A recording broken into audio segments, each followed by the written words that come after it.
अस्सलाम वालेकुम। दोबारा से पार्ट 3, ये पार्ट A3 स्टार्ट हो गया है। अब इसमें हम बस ये सवाल करेंगे, जब तक ये नहीं होगा आपकी छुट्टी नहीं होगी, ठीक है। तो जो बच्चे ऑनलाइन बैठे हैं, मैंने कहा उनको ज़रा पिछला छोटा सा जो 30 मिनट्स का क्लिप है वो पहुंच जाए। खुश हूँ, बस इतना सही है। तो जब वो सुन के अगले पे आए, चलो ये भी इतना सही होगा और ये थोड़ा सा लेंथी निकल आए, भाई वो मिटा दें। रिक्वायरमेंट है जी, prepare product wise income statement. लो जी, अब उसने सिर्फ रिक्वायरमेंट ही क्या मांग ली। ये देखें जी, स्प्रिंग 2020 का सवाल है और मसला इसमें वही छोटा सा आना है जो आपको तंग करेगा, वरना सवाल का यही रिदम चलना है जो आपके सामने है। बस कैलकुलेशंस बहुत ज़्यादा होती हैं इसके अंदर, बच्चा कर कर कैलकुलेशन मर जाता है और कुछ नहीं है। बाकी सब वही लॉजिकल फ्लो चलना है, इसीलिए ये सवाल करवाया। आधा घंटा लग गया लेकिन करवा दिया, ठीक है ना। अब सवाल के अंदर आपको पता है NRV लेनी है, उसकी बेस पे एलोकेशन होनी है और फिर प्रॉफिट की तरफ जाना है। अब फ्लो वही रहना है, डेटा बढ़ जाना है। तो डेटा बढ़ रहा है, बढ़ने में कोई बात नहीं, लेकिन असल मसला इस सवाल के अंदर ये है कि जो चीज़ फर्दर प्रोसेस होनी है उसकी कॉस्ट पर यूनिट, जैसे पिछले सवाल में 30 रुपये दी हुई थी, वो गिवन नहीं है। तो उसके लिए थोड़ा सा आपको बस मेरी माननी पड़ेगी, जैसे भी गुजारा करना पड़ेगा, ठीक है। आज का दिन बाकी कमी बेशी फिर कल पूरी कर लेंगे। वैसे इंशाल्लाह ज़रूरत नहीं पड़ेगी, आज हो ही जाएगा काम। आज खुला टाइम है, कल पे क्यों है। 3:30 न सही 4 सही हैं जी।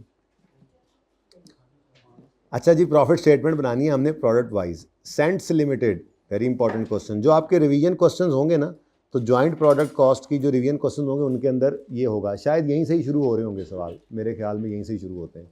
पिछला कोई सवाल इस काम का है ही नहीं, यानी अभी तक हम नेट प्रैक्टिस ही कर रहे थे या थोड़ा सा डोमेस्टिक खेले थे, अब इंटरनेशनल में पहुँचे हैं, ठीक है। तो इससे आगे जितने सवाल हैं, ये 28, 29, 30, 31, आई थिंक 32 तक जा रहे हैं। ये सारे ही ऐसे सवाल हैं, एक से बढ़कर एक, ठीक है। तो अब वो कोई बात नहीं, अच्छा खेले। Saints limited produces 3 joint products P, Q and R। Raw material is added at the beginning. चलो जी, कहानियाँ शुरू हो गई ना, अब रूटीन वाली वापस आ गए उधर। प्रोसेस 2 दिन से ऐसे लग रहा था को जिंदगी सुकून में आ गई है। Raw material is added at beginning of process 1। On completion of process 1, these 3 products are split in ratio of 50, 30 and 20. Joint cost incurred in process 1 are apportioned on the basis of, ये वाला मसला again, joint cost incurred in process 1 are apportioned on the basis of NRV of the 3 products at split off point.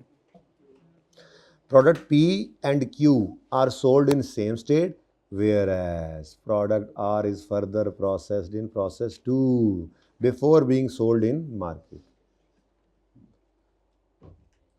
मसला हो गया। चलें, आ by product also आ जाती है जी। TS is also produced in, और वो भी कहाँ जाके हो रही है, यानी कि प्रोसेस 1 के अंदर कोई नहीं हो रही, प्रोसेस 2 में सिर्फ एक R ने प्रोसेस होना है जाकर, और उसमें बाय प्रोडक्ट भी बन जाती है। सुभान अल्लाह, क्या कर रहे हो हमारे साथ। Following information is available. Process 1 के अंदर रॉ मटेरियल इतने किलोज इनपुट होता है और ये रेट है, कॉस्ट आ जाएगी। डायरेक्ट लेबर इतने घंटे हैं, ये रेट है, तो इससे कॉस्ट आ जाएगी इसकी भी। और ओवरहेड्स उसने कहा टेंशन ना लो, मैं आपको 1000 में करेंगे सवाल मेरे ख्याल से। तो चलो अच्छा, चलें अब मेरे ख्याल में प्रोसेस 2 को बाद में देखते हैं, ओके। फ़िलहाल प्रोसेस 1 से ज़रा जॉइंट प्रोडक्ट कॉस्ट तो निकाल लें, ज़रा PQR बना तो लें, फिर R को आगे ले जाएंगे। क्या ख्याल है, ठीक है। Loss of 7% is considered normal in process 1। Detail of opening and closing stocks, estimated cost to sell and selling price are given as under. अब ये ओपनिंग स्टॉक और क्लोजिंग स्टॉक गिवन है, वर्क इन प्रोसेस अज्यूम कर लें इसको, ये कभी भी नहीं करना, ठीक है। उसने, हाँ जी, उसने कहा है ओपनिंग क्लोजिंग स्टॉक्स, और ये मतलब स्टॉक्स हैं, ये तो यूनिट्स के अंदर, केजीज के अंदर ये आपका आउटपुट ही होता है, नॉर्मली फिनिश गुड्स ही होती हैं। तो ये स्टॉक आपका फिनिश गुड्स का है, कोई इसको खाम खा में जो है वो शौकी ना दिखाए। वर्क इन प्रोसेस नहीं है तो रहन दो, गले ज़रूर मुसीबत डालनी है जी, वो भी इंशाल्लाह आएगी कभी ना कभी, तो फ़िलहाल तो नहीं है। स्टेप बाय स्टेप आगे बढ़ रहे हैं। आप देखो सवाल थोड़ा गुस्से में आ चुके हैं, ठीक है। तो ये क्या है जी, फिनिश गुड्स। अब इनका क्या करेंगे हम, ये ओपनिंग क्लोजिंग स्टॉक का क्या करना है।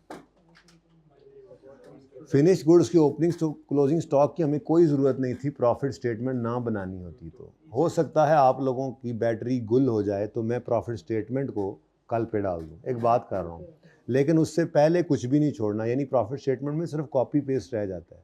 Sales, units given, revenue given, cost निकाल चुके होंगे सारी की सारी, सिर्फ पोस्टिंग रह जाती है ना। एक मिसाल दे रहा हूँ, अल्लाह करे ना बैटरी गुल हो और आप वहाँ तक पहुँच जाएं तो मैं आपको दिखाऊंगा कि फिनिश गुड्स के जो स्टॉक की यूजेज है वो सिर्फ कॉस्ट ऑफ सेल्स के अंदर हमने ओपनिंग और क्लोजिंग जो लिखना होता है वो है, लेकिन उसकी पास यूनिट कॉस्ट चाहिए होती है, वो तो निकालनी पड़ती है, वो देखेंगे इंशाल्लाह।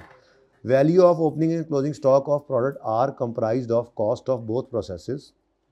देखो ना, यहाँ भी उसने लिखा हुआ है प्रोडक्ट आर, ठीक है ना, तो ये फिनिश गुड्स की बात हो रही है।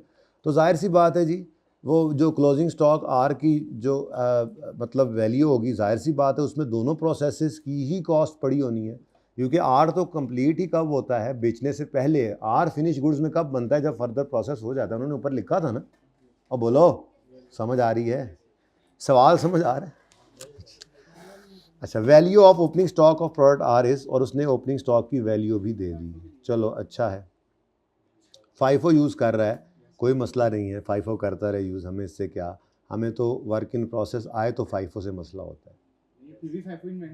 हाँ तो कर लेना जी।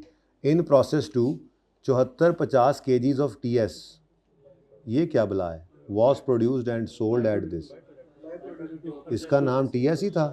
ओह यू आर देयर, ले जी, यूनिट्स केजीज गिवन है बाय प्रोडक्ट के, और उसकी proceed from sale of TS are adjusted against cost of process two. खुद बता रहा है आपको, मैंने पहले ही ज़हनी तौर पे तैयार कर लिया है, या वो बताएगा या चुप रहेगा।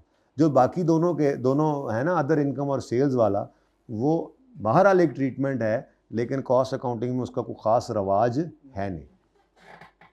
सेलिंग एंड माशाल्लाह, सेलिंग एंड डिस्ट्रीब्यूशन कॉस्ट भी हैं 12% ऑफ सेल्स। अब ये कहाँ लेकर जाएंगे, प्रोसेस अकाउंट में ना जी ना, ये प्रॉफिट स्टेटमेंट मांगी है तो ये भी प्रॉफिट स्टेटमेंट में ही यूज़ होना है, ठीक है। तो फिर अल्लाह का नाम लेकर सबसे पहले तो प्रोसेस अकाउंट बनाना पड़ेगा, और मेरे ख्याल में वो तो बन भी गया। Opening closing work in process है नहीं, नॉर्मल लॉस की परसेंटेज गिवन है, इनपुट डालेंगे, आउटपुट बैलेंसिंग निकाल लेंगे, वो PQ और R का कंबाइंड होगा जिसकी रेशियो गिवन है, वो 1 मिनट में निकाल लेंगे। क्या ख्याल है, ठीक है। Question number heavy 28। लो जी, अब आप स्प्रिंग 20 में दाखिल हो चुके हैं। क्वेश्चन नंबर 5 है, सेंट्स लिमिटेड। एक अच्छा एग्जाम लेवल का सवाल है अब ये, ठीक है, ठीक है। पढ़ना शुरू करें ना, 2 दिन से तो ऐसे शुगर लगा रहे थे।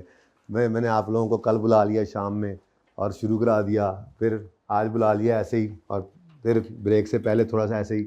अब असल में तो ये पहला लेक्चर होना चाहिए था हमारा, इस लेवल पे आप पहुंच चुके थे प्रोसेस कॉस्टिंग के बाद। क्या ख्याल है, तो 2 दिन तो ऐसे ही शुगर लगाते रहे। चले कोई नहीं, 2 दिन ही 2 लेक्चर बन गए ना, मतलब टोटे तो हो गए ना लेक्चर दे जी बच्चों, फजूल बातें करी जा रहे हो। ये प्रोसेस 1 का अकाउंट है आज, जिसमें केजीज आने हैं और रुपीज इन थाउजेंड्स, ठीक है जी।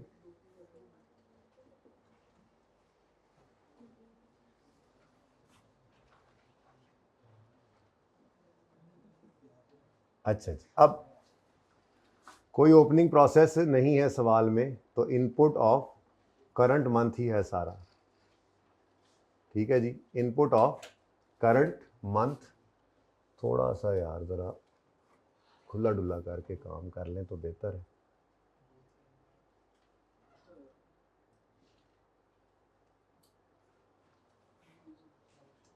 जी रुपीज इन थाउजेंड ज़रा बहुत बड़ी फिगर है, मैं तो सिर्फ ना रख के मार जाए, बस कैलकुलेशंस में थोड़ा सा मुझे सपोर्ट करते रहिएगा जी। इनपुट ऑफ करंट मंथ जो है वो क्या है जी, रॉ मटेरियल। कितने केजीज हैं, मैं दिखाता हूँ, मैं किस लिए आया हूँ, मैं दिखाता हूँ, मैं हूँ जी, ये जी मेरा काम और क्या है, 7,44,000 किलो। इन गुना 1000 में करो, 7,44,000 केजीज हैं। और आगे क्या गिवन है जी? रेट गिवन है, तो मल्टीप्लाई कर देते, यहाँ लिख देते हैं ना, क्या रेट है जी? एट द रेट ऑफ ₹411, तो कर लो मल्टीप्लाई। 57, ये 1000 में इतना आया है, 3057। माशाअल्लाह, सुभान अल्लाह। वही कैलकुलेशंस में 307 वही कैलकुलेशन में आपको इसने उलझाना है। बस आप कैलकुलेशंस कर कर कर कर थक जाएंगे। सवाल का तो आपको पता है कैसे इसने चलना है, ठीक है। उसके बाद क्या है जी? Direct labour. अब ये बस कैलकुलेटर पे ही कर लेना, या चलो ब्रैकेट में शो करना ही पड़ेगा हमें। तो डायरेक्ट लेबर जी बेटा कितने आवर्स हैं? 568 इंटू 200 रुपये पर आवर जी। 122 थाउजेंड्स। अच्छा 314 नहीं है, 316 है, 4 ही। अच्छा उसके बाद नेक्स्ट क्या है जी? Production head, production overhead. तो FOH, वो सवाल में उसने कहा क्या इतनी टेंशन लेते हो, ये लो 91456, तो ₹91456 थाउजेंड्स। बस इतनी सीधी डेबिट साइड, और तो कुछ है नहीं। डेबिट साइड हमेशा क्या हो रही है, गौर कर रहे हैं ना, कॉपी पेस्ट हो रही है। उसके बाद नॉर्मल लॉस आएगा, जिसको हमने स्क्रैप वैल्यू पर रिकॉर्ड करना होता है।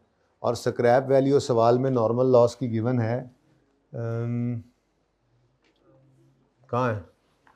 मैंने पढ़ी थी, ये तो है 7% लॉस आता है, यानी कहीं पे नहीं गिवन। तसल्ली से देख लो, मैं ज़रा सीधा करके देख लूँ, कोई नहीं है प्रोसेस 1 के अंदर, फिर नहीं है तो नहीं है, पक्की बात है ना, मैं नहीं देख रहा उसको। तो नॉर्मल लॉस जो है वो 5 कितने परसेंट? 7% है। चुप है तो इनपुट का ही होता है ना, तो 7,44,000 का 7% जी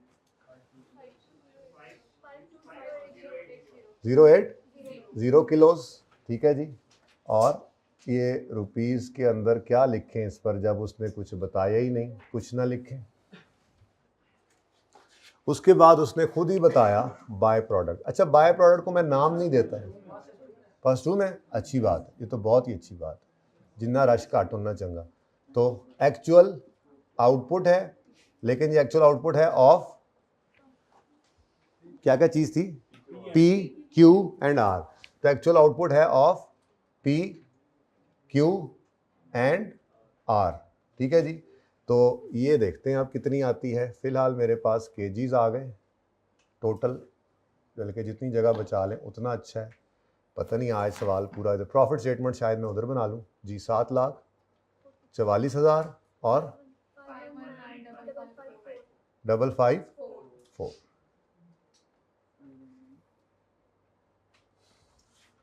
तो 7,44,000 केजीज और टोटल कॉस्ट है 519,554,000, ठीक है जी।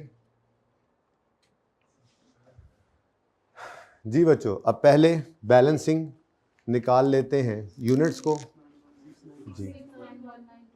तो बैलेंसिंग आ गए यूनिट्स 691920, और फिर कॉस्ट भी बैलेंसिंग निकल आएगी खैर से जी 51955। ये तो मैं भी कर लेता। अच्छा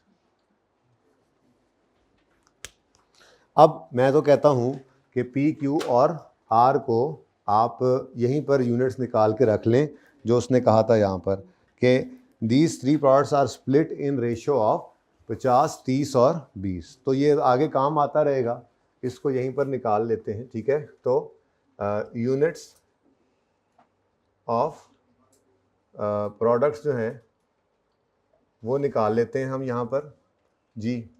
691,920 इंटू 50%, ये क्या आ गया? P आ गया। ऐसे लिख लें, ठीक है जी। कितने यूनिट्स?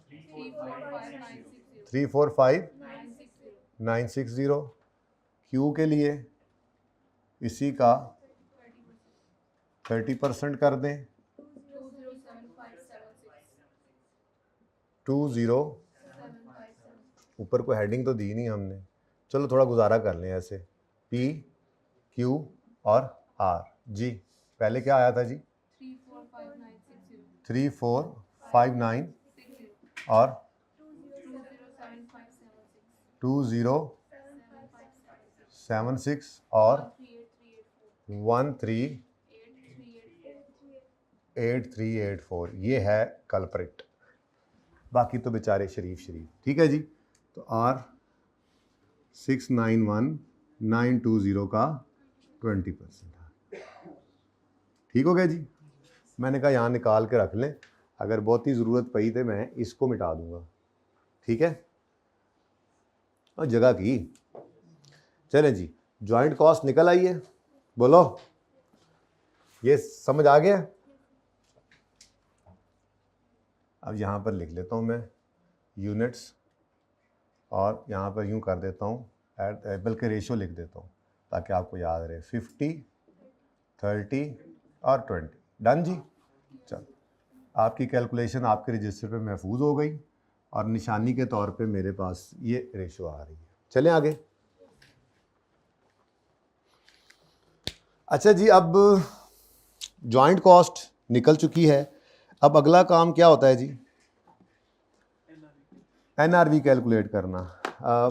प्रोडक्शन यूनिट्स निकल आए हैं, सेल के यूनिट्स अभी मेरे पास नहीं है। क्या ख्याल है, मैं ना ऐसे ही एहतियातन ज़रा यहाँ पर, वैसे मेरी प्लानिंग है अपनी, मेरी अपनी प्लानिंग है, आपको इससे क्या। ये कौन से यूनिट्स हैं जी? प्रोडक्शन के यूनिट्स 50, हाँ 30। मैं फ्यूचर प्लानिंग कर रहा हूँ, जिसको आप सोचते नहीं हैं अपने फ्यूचर के बारे में, मैं उसकी प्लानिंग कर रहा हूँ, थोड़े से आगे के फ्यूचर की, इस सवाल की ही, कि कल को मुझे जब बाद में मुझे जब सेल्स की फिगर चाहिए होगी तो सोल्ड यूनिट्स चाहिए, सोल्ड यूनिट्स चाहिए तो वो निकलेंगे opening stock plus production less closing is equal to sale. तो मैं यहीं पे प्लस माइनस कर लूँगा, मैंने इसलिए ये 3 लाइनें छोड़ दी। आपकी तो कोई प्लानिंग नहीं होगी, आप छोड़ें, ठीक है। अच्छा जी जी भाई जी बोले। हाँ नहीं, हम एनआरवी पहले निकालेंगे और जहाँ फंसेंगे वहाँ प्रोसेस 2 की तरफ जाएंगे, क्या समझे हो, ठीक है। चले, अच्छा जी, अब मसला क्या है, जॉइंट कॉस्ट की एलोकेशन करनी है, जॉइंट कॉस्ट की एलोकेशन करनी है एनआरवी की बेस पर, और एनआरवी में चाहिए होती है selling price per unit, further processing cost भी पर यूनिट जो कि आर की नहीं है, और जॉइंट प्रोडक्शन कॉस्ट जो है वो भी हमें एलोकेट करनी ही इसकी बेस पे। तो एस्टिमेटेड सेलिंग प्राइस सिर्फ यूज़ करेंगे हम पर यूनिट के अंदर, ये एनआरवी की कैलकुलेशन में भी तो यूज़ होना है ना। और दूसरा हमें कहाँ गया वो, R is further processed in process 2, तो इसकी जो फर्दर प्रोसेसिंग कॉस्ट है वो भी हमें चाहिए, ये नहीं, ठीक है। तो सेलिंग प्राइस गिवन, ठीक है, कॉस्ट टू कंप्लीट या फर्दर प्रोसेसिंग कॉस्ट इसकी आर की मिसिंग, लेकिन सेलिंग प्राइस सब की अवेलेबल है। ओके, तो यहीं पे छोटी सी वर्किंग कर देता हूँ आपको मैं। यहाँ पर हम क्या निकालेंगे जी, एनआरवी, ठीक है। तो यही वाला आगे मैं चला रहा हूँ, ज़रा जगह बचा रहा हूँ। सेलिंग प्राइस मैं वर्किंग पर यहाँ पे नंबर दे दूँगा। सेलिंग प्राइस पर यूनिट बताएं जी, selling price per unit P की कितनी है जी? 1045, क्यू की 960 और आर की, लेकिन आफ्टर फर्दर प्रोसेसिंग होगी ये, क्योंकि उन्होंने क्या बोला था कि पी और क्यू तो स्प्लिट ऑफ पॉइंट पर बेच दिए जाते हैं in the same state, whereas product R is further processed in two before being sold in market. तो ये जो सेलिंग प्राइस गिवन है ये फिर आफ्टर फर्दर प्रोसेसिंग है। बहरहाल क्या कर सकते हैं, सेलिंग प्राइस तो सेलिंग प्राइस ही होती है, ठीक है। तो पी की सेलिंग प्राइस 10, क्यू की और आर की 10। अब इसमें से लेस क्या करना है हमने, एस्टिमेटेड सेलिंग कॉस्ट, ये कितने परसेंट है? एंड पे देखो ना, एंड पे 12% है। मुझे नहीं नजर आया अभी भी, देख लो ध्यान से। 15 कहाँ से आया था? 15 रुपए ने, वो कॉस्ट टू सेल गिवन है। जरा चेक कर लें, 1045 का 15%, 12% 15 ही आता है। तो फिर ये कॉस्ट टू सेल इधर गिवन है अलग, वो फिर कुछ और था। वो क्या था? वो था, अच्छा, सेलिंग एंड एडमिन कॉस्ट हैं। ठीक है, तो ये तो फिक्स भी हो सकती हैं, हमें तो यहाँ पर कॉस्ट टू सेल ही चाहिए थी, गिवन है जी। वेरी गुड, शाबाश। तो 15, 10, क्या थक गए हो? अच्छा जी, तो सेलिंग कॉस्ट सवाल में गिवन है 15, 10 और 12। उसके बाद लेस करेंगे हम, तो नहीं ना, मेरे से दो दो पेट पढ़ने थे, एक एक करके पढ़ते। अच्छा, फिर किस्मत की बात है, मैं आज FAR1 को भी बुला सकता था, लेकिन आपका कुरा निकला। मैंने कहा FAR1 वालों को कल पिटाई करेंगे। कोई है FAR1 वाले? ओह माय गॉड, पहले बता बैठा।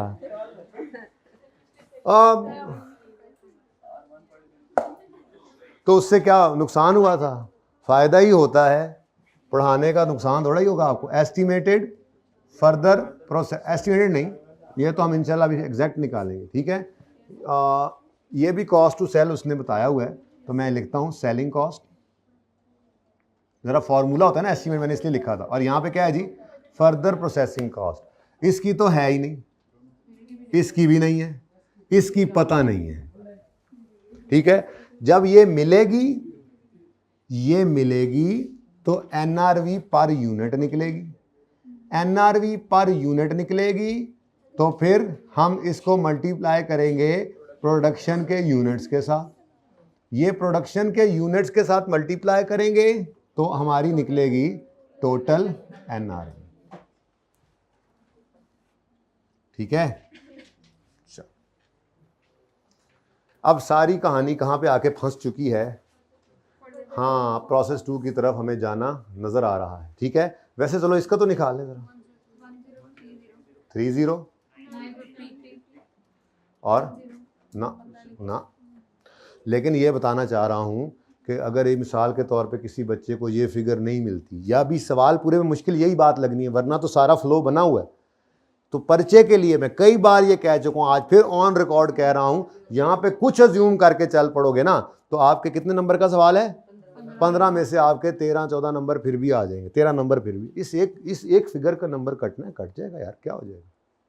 ठीक है, पर्चे के लिए बता रहा हूँ, क्लास के लिए नहीं। क्लास में तो इंशाल्लाह इसको हम निकालेंगे। ओके, सही है, चल।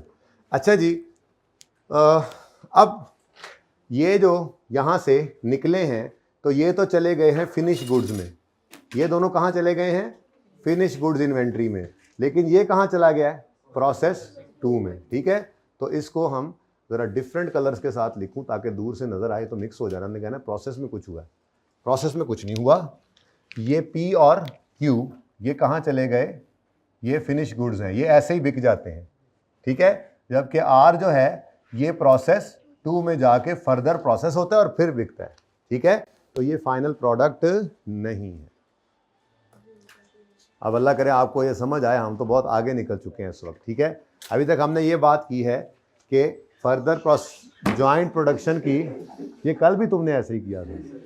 ये जॉइंट प्रोडक्शन कॉस्ट, बेटा जॉइंट प्रोडक्शन कॉस्ट को हम एलोकेट करते हैं हर प्रोडक्ट पर ऑन द बेसिस ऑफ या यूनिट्स या सेल वैल्यू या NRV। तो हम इस वक्त NRV वाली लड़ाई में चल रहे हैं, पर मसला ये पैदा हो गया हमारे से। मैंने कहा मसला बता दूं ना ताकि सवाल की तरफ चलें। मसला ये खड़ा हो गया है कि हमारा P और Q तो फर्दर प्रोसेस होता नहीं है, सिर्फ R मुआ फर्दर प्रोसेस होता है। अब R की फर्दर प्रोसेसिंग कॉस्ट होगी तो NRV निकलेगी, ये निकलेगी तो टोटल होगा, टोटल होगा तो ज्वाइंट कॉस्ट सब में एलोकेट होगी। हम फंस चुके हैं। अब हम जा रहे हैं R को प्रोसेस 2 में लेकर, ताकि वहां से हम उसकी फर्दर प्रोसेसिंग कॉस्ट निकाल सकें। ठीक है, सबको फायदा हो गया। अच्छा, तो प्रोसेस 2 ये बनाने की जरूरत नहीं है। वैसे इस सवाल में ये बनाने की जरूरत नहीं है हजरात, एक जरूरी ऐलान, इस सवाल में ये बनाने की जरूरत नहीं है। एंड पे एक जुगाड़ करेंगे, लेकिन पहले जुगाड़ नहीं, पहले पूरा कॉन्सेप्ट। ठीक है जी नहीं, वो आप उसे सो रहे थे, मैंने गलती की, फिर मैंने वो रुजू कर लिया था। लेकिन आपने मेरी गलती, ये वही तरीका है ना, वो जुमे के खुतबे में बैठे हुए हदीस का शुरू हुआ, आंख लग गई। जब आंख खुली तो दूसरी हदीस का एंड हो रहा था, उधर का शुरू इधर का एंड पकड़ा और नया। ऐसे ना करो यार, मैं रुजू कर चुका हूं, मुझसे गलती हुई थी, मैंने माफी मांग ली थी। प्रोसेस टू अकाउंट जी, केजीज रुपीज इन थाउजेंड्स। अच्छा जी, प्लीज बेटा बातें ना करें, सवाल अब इस वक्त एक नाजुक मोड़ पे पहुंच चुका है, हालात बहुत नाजुक है इस वक्त, ठीक है।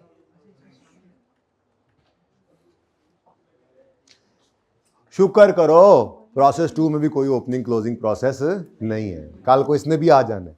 कल वाले सवाल में कोशिश करूंगा कुछ तो हो, कहीं तो प्रोसेस हो, बोर हो रहे हैं आप लोग, ठीक है। Okay, process closing working process ही नहीं आ रहा परसों से, मतलब तीसरा लेक्चर चल रहा है जॉइंट प्राइवेट का। मुझे पता है आप लोग मिस कर रहे हैं क्लोजिंग वर्किंग प्रोसेस को, I know you know, I know. अच्छा चले जी। अब मुझे बताएं, इनपुट फ्रॉम P1 सिर्फ एक R ने आना है, ठीक है। तो वहां से आपकी इनपुट फ्रॉम प्रोसेस 1 जो आई है कॉस्ट, वो कितनी आई है, केजीज तो पता है ना। और भाई इधर देखो, इनपुट यूं पूरा लिखता हूं, input of R from P1, ठीक है। तो ये जो R आया है, कितना आया है, 138, मैं मिटा के आगे ले जाऊंगा पर परेशान, 138 384 जी के जीज, कौन छोड़ 80 जी। अच्छा जी, रुपीज इन थाउजेंड्स। आज इस सवाल को हम सब घर छोड़ के आसे, के जीज रुपीज इन थाउजेंड्स। लो जी, आज अच्छा सवाल है, मजे का सवाल है। अच्छा जी सुने, अब मामला कुछ इस तरह से है कि इसकी कॉस्ट ही तो हमें नहीं पता। मसला क्या है, हमने इस कॉस्ट को बांटना है इस बेस पर, जिस बेस पर बांटना है वो बेस की जो कॉस्ट है वो निकलनी है यहां से। फंस गए, बात समझ आई है। यहां से क्या होता, ये कॉस्ट आती, आगे गिवन है, अगला वो कॉलम में मैंने गोलदारा लगाया था, उसमें उसने बताया आगे कन्वर्जन लगी या जो भी लगा वो कॉस्ट गिवन है, ठीक है। नॉर्मल लॉस लूस, कोई बाय प्रोडक्ट सब कुछ गिवन है। सब कुछ हो जाता, जिंदगी नहायत आसान होती अगर ये होता। लेकिन ये कब होता, जब ये होता, क्योंकि ये होता तो ये होता और फिर ये होता तो एलोकेशन होता। लेकिन मसला ये हो गया कि जो कॉस्ट, तो यानी कि एक अजीब सा मामला, इस वक्त जिंदगी बहुत नाजुक मोड़ पे आ खड़ी हुई है, ठीक है। अब हम कोशिश करते हैं कुछ ना कुछ जुगाड़ करते हैं, ठीक है। तो अल्लाह का नाम लें, जो डाटा गिवन है लिखते जाएं, देखी जाएगी। तो आगे कहता है वो, अब प्रोसेस 2 की तरफ आए। पहले प्रोसेस 2 की हमेशा डेबिट साइड पहले। तो ये क्या है जी, ये प्लीज बेटा, डायरेक्ट लेबर के 55,450 घंटे लगते हैं यहाँ पे 200 रुपए के हिसाब से, और प्रोडक्शन ओवरहेड्स है, तो कन्वर्जन कॉस्ट तो मिल गई, ठीक है। तो यहाँ पर मैं डायरेक्ट लेबर, चलो अब आप लोग अलग अलग लेके चल रहे हो, कितने आर्स, नहीं आर्स 200 हैं, रेट है 55,450 इंटू ₹200 जी, 138,384 जी, कितना जी, 090, बस इतनी बड़ी बड़ी कॉस्ट आ रही है, बस 11 मिलियन। अच्छा, उसके बाद FOH कितना है जी, 72, ठीक है जी। अब ये वो कॉस्ट है जो प्रोसेस 2 के अंदर फर्दर प्रोसेसिंग पे लग रही है। क्लू मिला आपको, क्योंकि जो इधर वाली कॉस्ट मिसिंग है, जो कि बिल्कुल आर, देखो आर की कॉस्ट क्या होगी, वो कॉस्ट जो प्रोसेस 1 में उस पर लगी प्लस वो कॉस्ट जो उसकी इस अंडे में लगी, प्रोसेस 2 की अंडा, ठीक है। अब मसला ये है कि जो प्रोसेस 1 में लगी थी वो चूंकि जॉइंट कॉस्ट है, एलोकेट करने की बेसिस नहीं, तो वो एलोकेट नहीं हो सकी। लेकिन आर के ऊपर फर्दर प्रोसेसिंग कॉस्ट तो यही अंडे वाली लगी हुई है ना, तो सिर्फ इसको लेकर कोई जुगाड़ कर लेते हैं, क्या ख्याल है। हमारे पास अगर सिर्फ इसको पकड़कर चलें तो हमारे पास फर्दर प्रोसेसिंग कॉस्ट निकल सकती है। यही सिर्फ यही फर्दर प्रोसेसिंग कॉस्ट है और कुछ भी नहीं है। ठीक है, अब इस सवाल में कोई नॉर्मल लॉस है? प्रोसेस 2 में कोई नॉर्मल लॉस नहीं होता, लेकिन बाय प्रोडक्ट आ जाती है। चलो कोई गल नहीं, कहाँ पे है पता नहीं, एडे पॉइंट्स ने। इन प्रोसेस 2 इतने kilos of by product was produced और उसको हमने इधर ही रखना है। ठीक है, अच्छी बात है। नॉर्मल लॉस सिर्फ प्रोसेस 1 में उसने बोला है, तो फिर खुद से तो हम नहीं ना ऐसी कोई बात कर सकते। ठीक है, तो बाय प्रोडक्ट,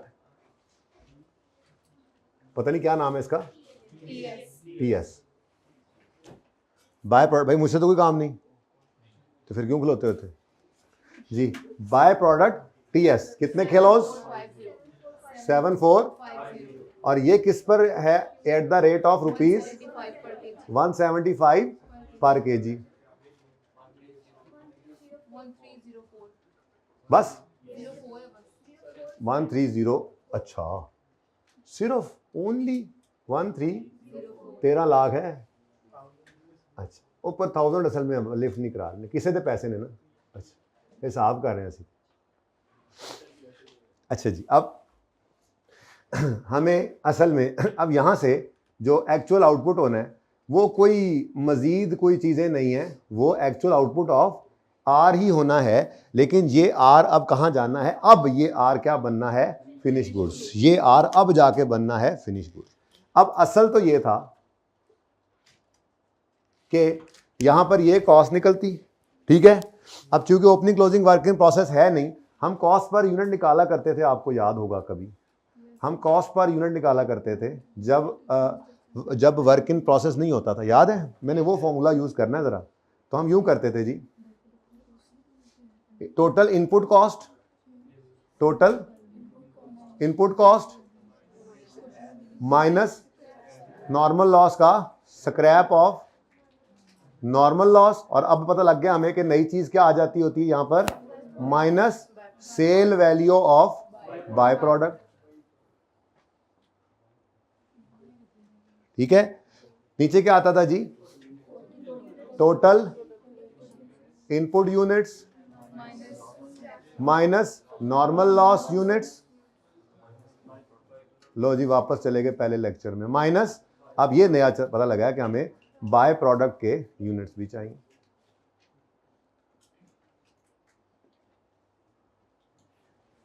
ठीक है, लेकिन ये सब बातें तो तब होती जब ये होती तो ये ऐड होती और ये टोटल कॉस्ट होती। माइनस तो जीरो है इसमें, लेकिन ये तो है, ये इनपुट यूनिट्स भी हैं, लेकिन माइनस ये भी होता और कॉस्ट पर यूनिट आती आर की टोटल, जिसमें प्रोसेस 1 की कॉस्ट भी होती। और अब मसला आ गया थोड़ा सा। ठीक है, हम फंस गए हैं। एक बार कभी ये मिल जाए, एक बार अगर ये मिल जाए, यार आप लोग पता नहीं क्या,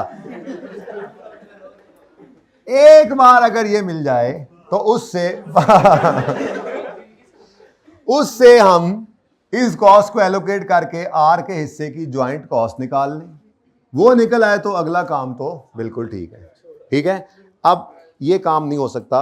अब थोड़ी देर के लिए एक छोटा सा जुगाड़ लगने लगा है। वो क्या है?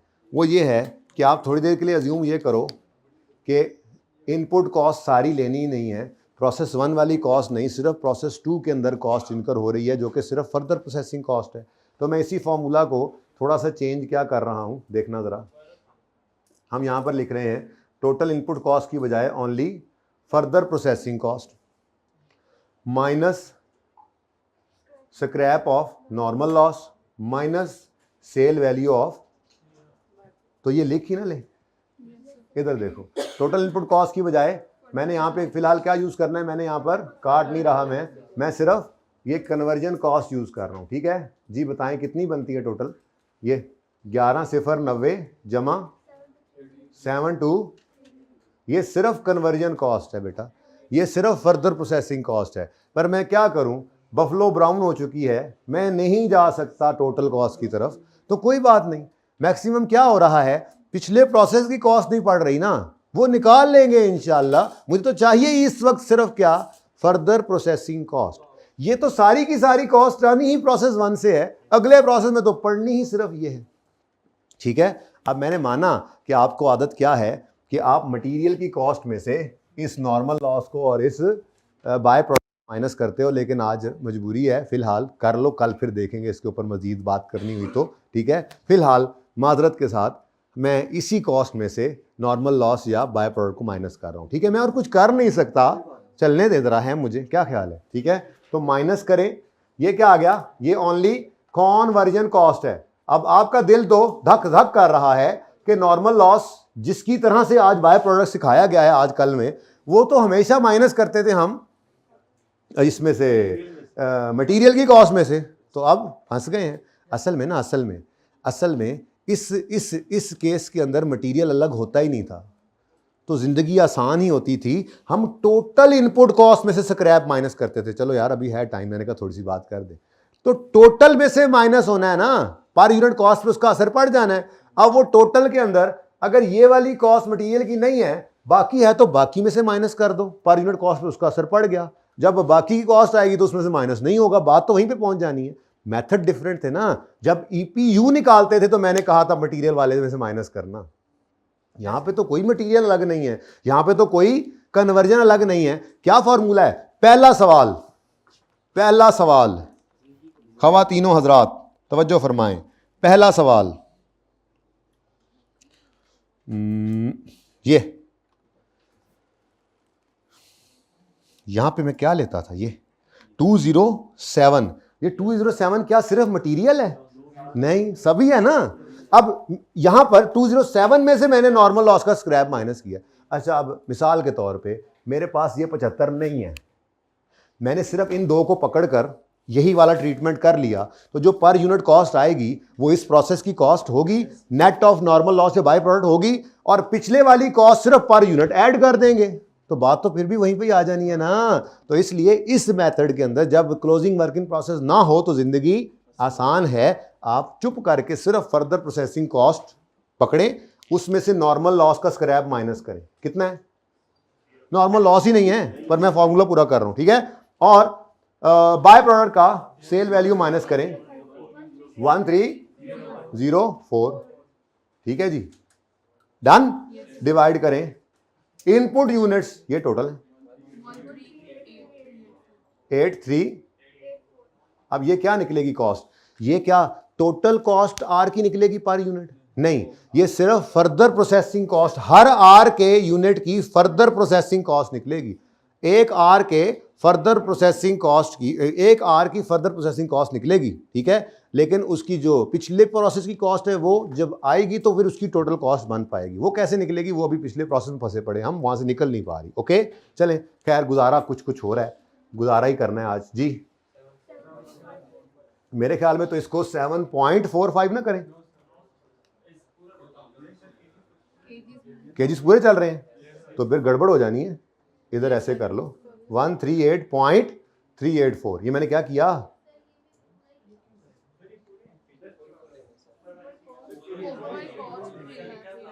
ये कॉस्ट जो है ये 1000 में नहीं है, तो क्या ये केजीस 1000 में है?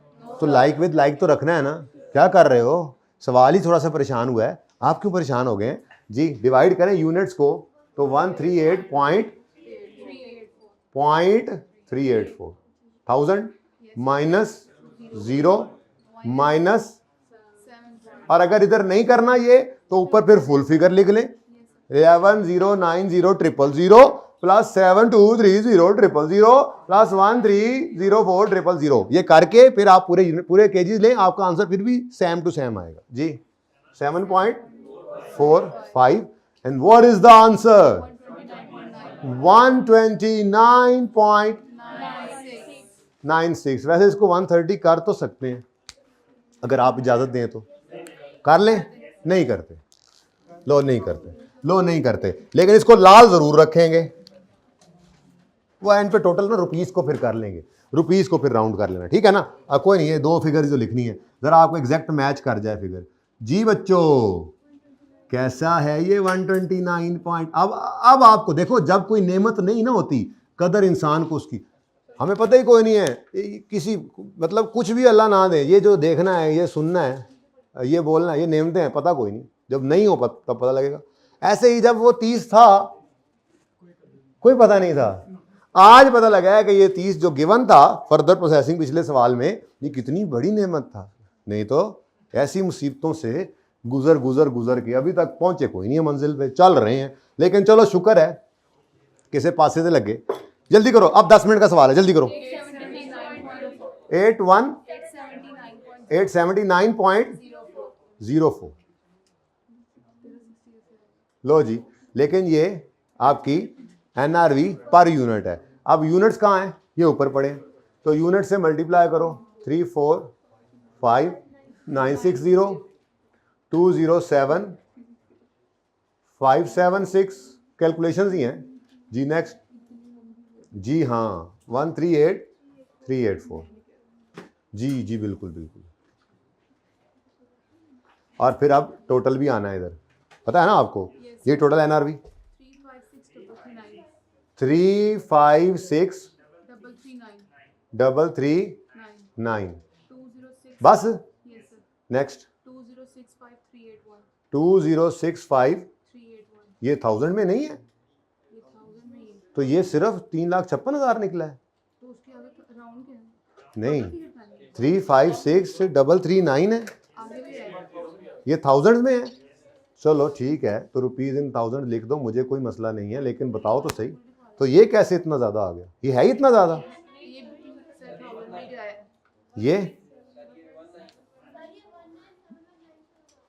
ये वाला ये 199,000 में। नेक्स्ट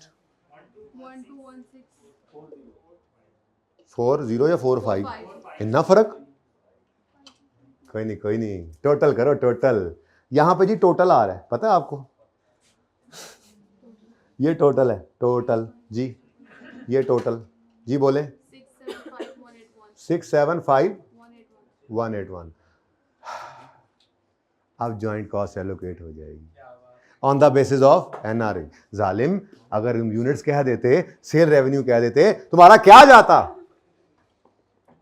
देखो मुसीबत पड़ गई। चलो खैर, अब जो होना था वो तो हो चुका, अब ज्वाइंट कॉस्ट को एलोकेट करें, ठीक है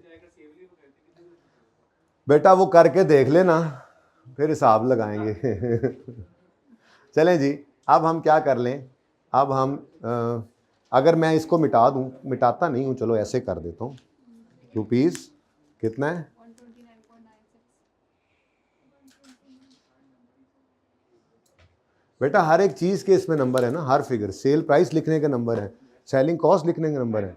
तो एक नहीं मिला तो कोई बात नहीं, एक नंबर यहाँ से कट जाएगा, फिर उसके बाद जब इस फिगर को यहाँ रख के इसको निकालना है तो एक आधा नंबर वहाँ पे कटेगा, सारे तो फिर भी नहीं कटेंगे।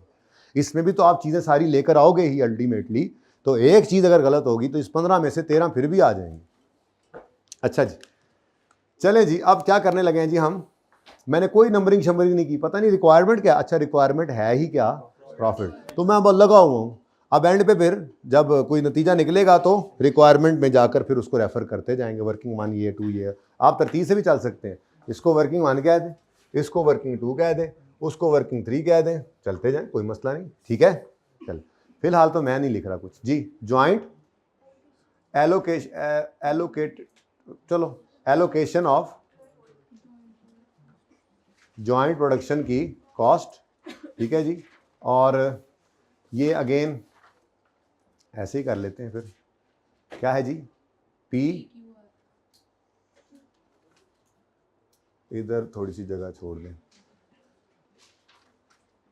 एलोकेटेड ज्वाइंट प्रोडक्शन कॉस्ट हम निकाल रहे हैं जी, ठीक है। और पी, क्यू और आर। अब टोटल कॉस्ट कितनी है जी, 519,554। इसको बांटें अब ये सब कुछ अब ऐसे ही लिखना, 356,339 डिवाइडेड बाय, इसीलिए तो मैंने ये सवाल इस वक्त करवाया आपको आराम सुकून से, 181 जी। 274204। मेरे ख्याल में तो इधर की जगह बचा लेते हैं, यहाँ पे करो। पी के लिए जी एलोकेटेड जॉइंट प्रोडक्शन कॉस्ट निकल रही है जी। पी के लिए कैसे निकाला था जी हमने, 519,554 इंटू, क्योंकि मेरी कोशिश यहाँ पे कुछ ना कुछ कर सकूँ अगर तो कर दूँ, ताकि फिर बोर्ड मिटे ना, इधर ना ही जाएं, वो जगह भी छोड़ी हुई है, कोशिश है पूरा हो जाए, बल्ला मालिक है, फिर होता है या नहीं होता इस जगह पे जी, ताकि आपकी तस्वीर का हिस्सा बन सके। 356,336,9 divided by 675,181 is equal to 27,204 rupees in 1000।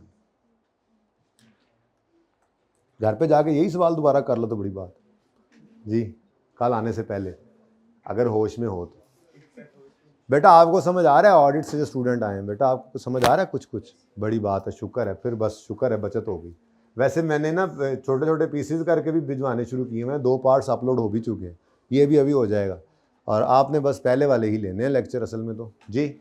519,554 into 197,197 divided by, अच्छा अब इसको आप, ये तो आपके लिए लिख रहा हूँ, परिचय में वक्त कैसे बचेगा, आपने लिखना है allocation of joint production cost at the basis of total NRV, और वर्किंग का रेफरेंस देना है। पागल ना बन जाना, ये कैलकुलेटर पे कर रहे हो, लिखने का टाइम, ये तो आपको समझा रहा हूँ बेटा, मैं प्रैक्टिस इस वक्त कर रहा हूँ, 15 नंबर का सवाल है, 25 मिनट में करना है, तो ये, और ज़रूरत भी नहीं है ना ऐसे काम करने की। आपने क्या किया, जॉइंट प्रोडक्शन कॉस्ट को एलोकेट किस पे किया है, टोटल एनआरवी। टोटल एनआरवी कहाँ पे है, ये गिवन है, यहाँ पे वर्किंग का नंबर लगा होगा, यहाँ पे आप लिखोगे at the base of, at the rate of, या on the basis of NRV, और आगे वर्किंग नंबर फला, बस।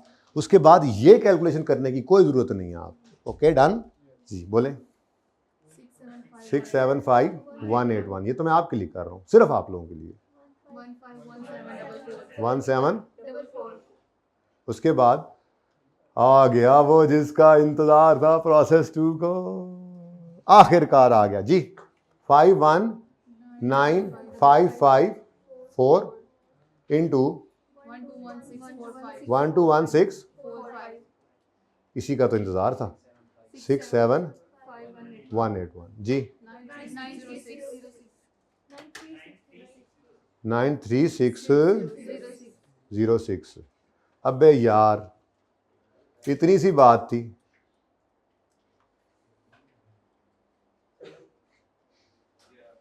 कुछ और मेरे लैग हाले सवाल रहता है। नहीं नहीं नहीं नहीं, सवाल कल नहीं होना, अभी तो सवाल हो गया है, इस वक्त छोड़ना तो ऐसे मौत है, फिर कल का आधा लेक्चर लग जाए मेरा। पागल हो तुम क्या, 10 मिनट में एक काम होना है, मैं 10 मिनट, 3:30 बजे हैं, मुश्किल हो जाए तुम्हारे लिए। अच्छा नहीं नहीं, मैं प्रॉफिट स्टेटमेंट सिर्फ कल पे रखूंगा, अभी सवाल पूरा नहीं हुआ बेटा जी। जी प्रॉफिट स्टेटमेंट आपका होमवर्क होगा तो अच्छा जी। अब मामला कुछ इस तरह से पहुंच चुका है कि हमारे पास, हमें क्या चाहिए था, जरा सवाल की रिक्वायरमेंट पढ़िएगा। प्रॉफिट, चलो ठीक है, तो प्रॉफिट ही है ना, प्रॉफिट स्टेटमेंट मैं यहाँ लिख लूँगा ऐसे, प्रॉफिट स्टेटमेंट, और वो प्रॉफिट स्टेटमेंट मैं ऐसे बना दूंगा, पी क्यू, टोटल तो नहीं मांगी, शुक्र शुक्र, कुछ तो है हमारे पल्ले भी, पी क्यू और आर। अब देखो ना, यहाँ पे आपने क्या लेना है, मैं सिर्फ फॉर्मेट बनाऊंगा, सेल्स रेवेन्यू। सेल्स रेवेन्यू के लिए आपको क्या चाहिए होगा, selling price per unit into units sold, और यूनिट्स सोल्ड निकलेंगे आपके यहां से, प्लस मैं वो आपके घर के लिए तैयारी करा रहा हूं, ठीक है ना, opening finish goods less closing finish goods is equal to sold units. ये मैंने इसलिए जगह छोड़ी थी, ज़रा मेरी बचत होगी फिर, ठीक है। अब ये सोल्ड यूनिट्स यहाँ पर आपने निकाल लेने और फिर उनको ऊपर जाके प्रॉफिट स्टेटमेंट में इस्तेमाल कर लेना, ठीक है जी, ओके। अच्छा, उसके बाद मैं करता हूँ प्रोसेस 2 भी पूरा, असल में तो वही पूरा करना है। मैं आपको ये बता रहा हूँ कि आपको जिससे आप डर रहे हैं वो कुछ नहीं है, ठीक है। वो अब बस आपका एक बस डाटा मिलता जाएगा, आप लिखते जाएंगे, ठीक है। तो यहाँ से यूनिट सोल्ड निकाल कर इसको आप कोई वर्किंग नंबर आप खुद ही दे लीजिएगा, मैं खुद ही दे देता हूँ 1 मिनट में, ठीक है। यहाँ से सोल्ड यूनिट्स निकल आए, ये सोल्ड यूनिट्स यहाँ पर लिखेंगे सेलिंग प्राइस। अब यहाँ पर भी आपने क्या करना है, हर एक की सेलिंग प्राइस की वर्किंग शो नहीं करनी, selling price per unit into sold unit, sold units के आगे लिख देना है वर्किंग नंबर फला, ठीक है। उसके बाद लेस क्या करना है आपने इसमें से जी, कभी कभी होता है ऐसा सवाल भी जिसके नंबर ऐसे होते हैं कि वो लगता है कि इन्हें नंबर तो नहीं बांधा सी, ठीक है, लेकिन कोई बात नहीं बेटा, उसी सवाल के अंदर कोई ना कोई ऐसा भी, वैसे इन्नी केड़ी तुहानू समझ आनी सी कि तुसीं इन्ना काम कर जाओ, लेकिन कोई सवाल उसी अटैम्प्ट के अंदर ऐसा भी होता है कि जो आपका टाइम सेव करता है। पेपर है ना, पेपर कोई उनसे बन जाता है ऐसे गलती से इस तरह का मुश्किल। अच्छा जी, लेस कॉस्ट ऑफ सेल्स। अब कॉस्ट ऑफ सेल्स के अंदर आपने ओपनिंग फिनिश गुड्स लेनी है, तो ये एक मुसीबत अलग होगी। इसके लिए आपको क्या चाहिए, कॉस्ट पर, कोई मसला नहीं, कोई मसला नहीं, यहाँ से डिवाइड करो नंबर ऑफ यूनिट्स के साथ, तो पी की कॉस्ट पर यूनिट आ जाएगी। यहाँ पे डिवाइड करो नंबर ऑफ यूनिट्स क्यू के साथ, तो क्यू की पर यूनिट कॉस्ट आ जाएगी। जितने यूनिट्स स्टॉक में हैं वो लेंथी काम बहुत है, लेकिन क्या करें। और तीसरा, ये वाला यहाँ से नहीं निकलना, क्योंकि आर की कॉस्ट ये जॉइंट वाली है, तो इसलिए इसको इधर डालेंगे, इसको मुकम्मल करेंगे, यहाँ पे जो कॉस्ट आएगी वो इधर आ जाएगी।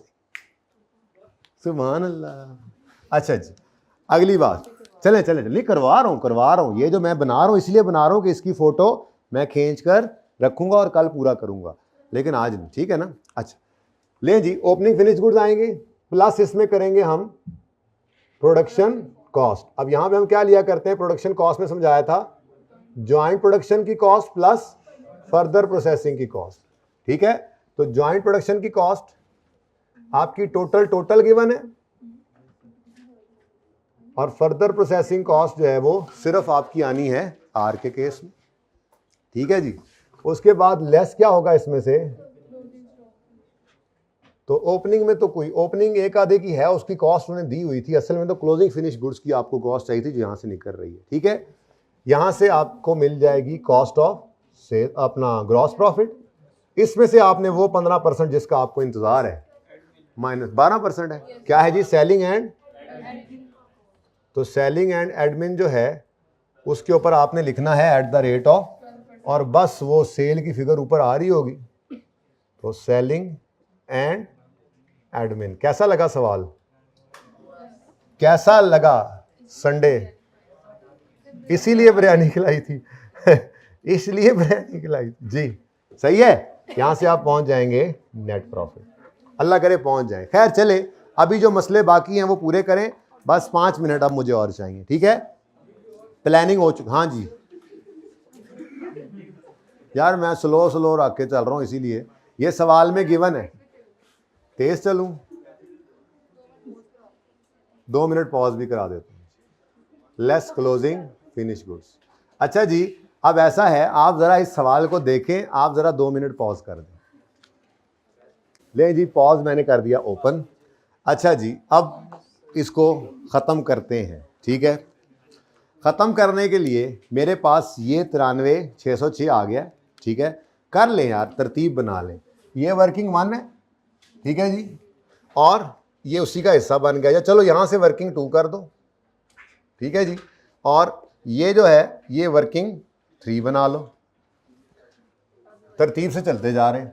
ये वर्किंग 4 बन गई, और ये आपने वर्किंग 5 कर दी। अब जी वर्किंग ही और है क्या, वहाँ पे तो सिर्फ जाना ही आंसर है।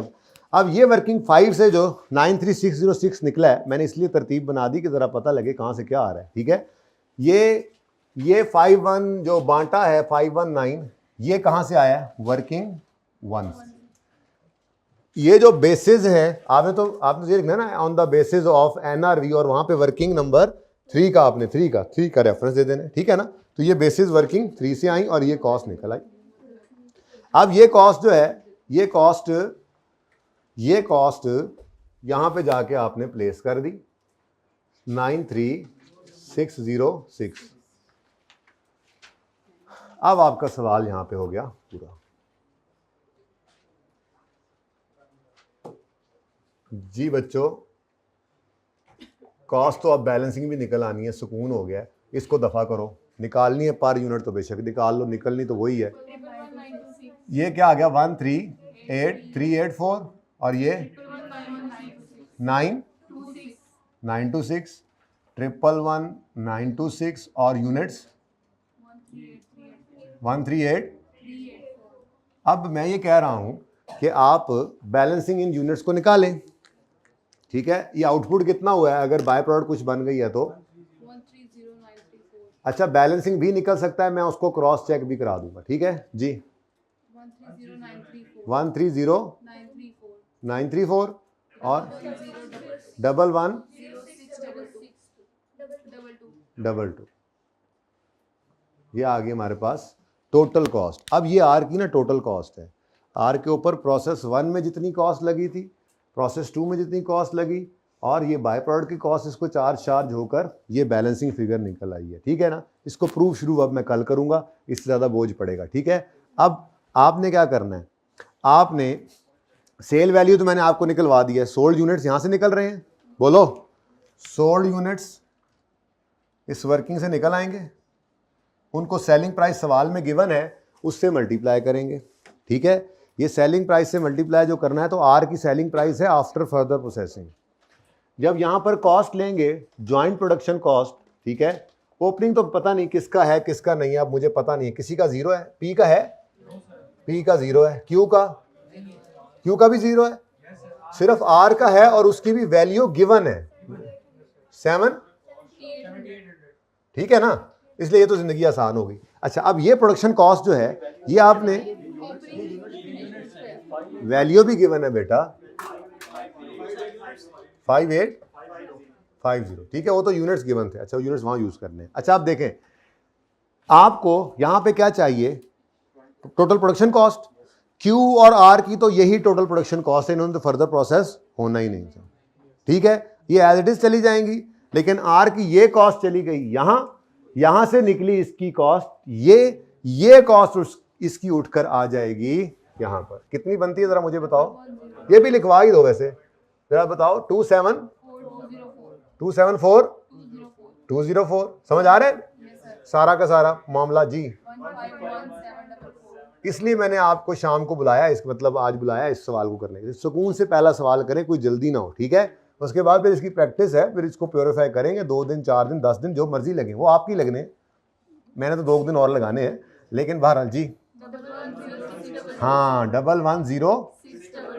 अब देखो ना ये कहां से आया आपका, ये 6, अच्छा सॉरी आई एम सॉरी, इधर देखो जी, ये कहां से आया, वर्किंग 5, सही है।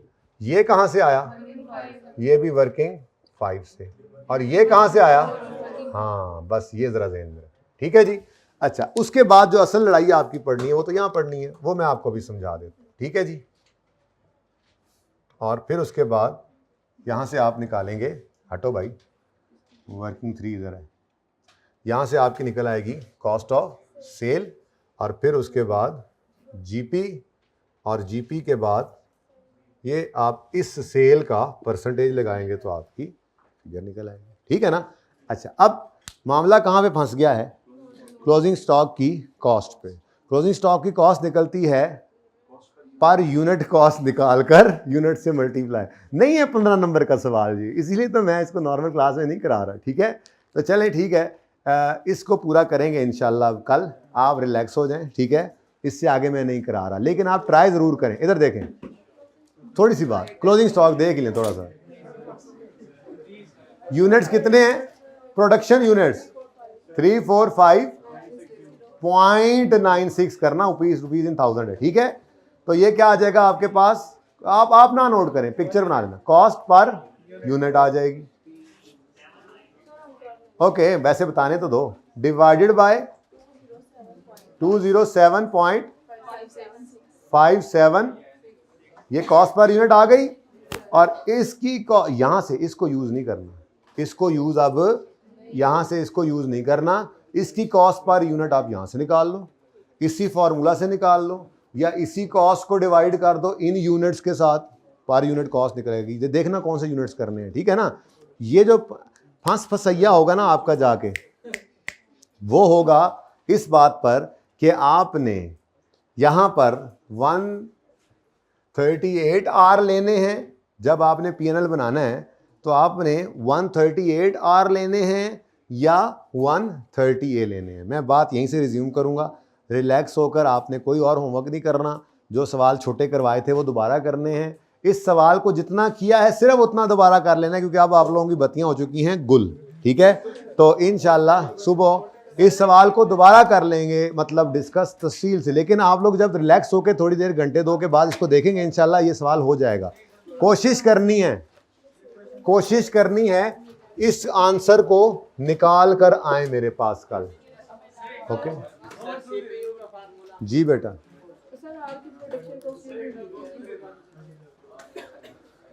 आप सोच लीजिएगा क्या लेनी है, कल बात होगी। और यही मैं करवाता हूं तुम्हें जी। कोई क्वेश्चन?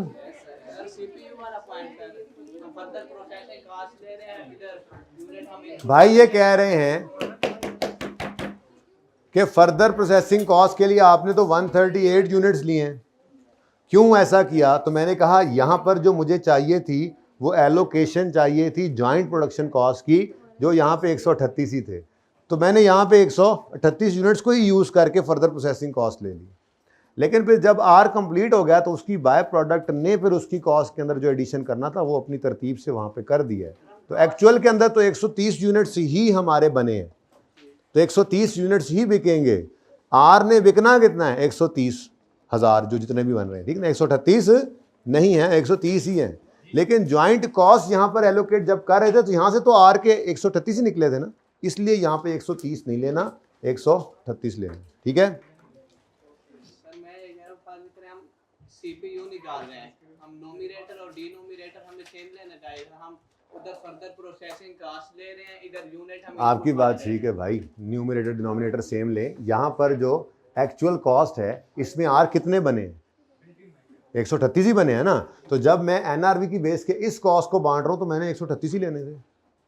फिर ये 138 बन के फर्दर प्रोसेसिंग कॉस्ट सिर्फ ऐड की है यहाँ पर, ताकि एनआरवी निकले उसकी। अच्छा, इसके अंदर भी ICAP ने कुछ सवालों के अंदर, पुरानों के अंदर कुछ लिया हुआ था, कुछ में कुछ, ये दोनों ही चले हैं। लेकिन हमने 130 को लेकर चलना है एंड पे, जो कल मैंने कंक्लूड करना है बात। उसकी वजह ये है कि मोस्ट रिसेंट के अंदर ICAP इसी पर ही चल रहा है, ठीक है। लेकिन वहाँ पे आप 138 ले गए फिलहाल। इसको कर लेते हैं 138 और 30 वाली लड़ाई कल करेंगे, ठीक है। इसको ज़रा थोड़ा सा आप हजम कीजिए। सुबह से कुछ बच्चे पढ़ रहे हैं मेरे साथ FAR 1, तो मेरे ख्याल में उनकी हो गई है, सॉरी FAR 2, ठीक है जी। तो अल्लाह हाफिज़।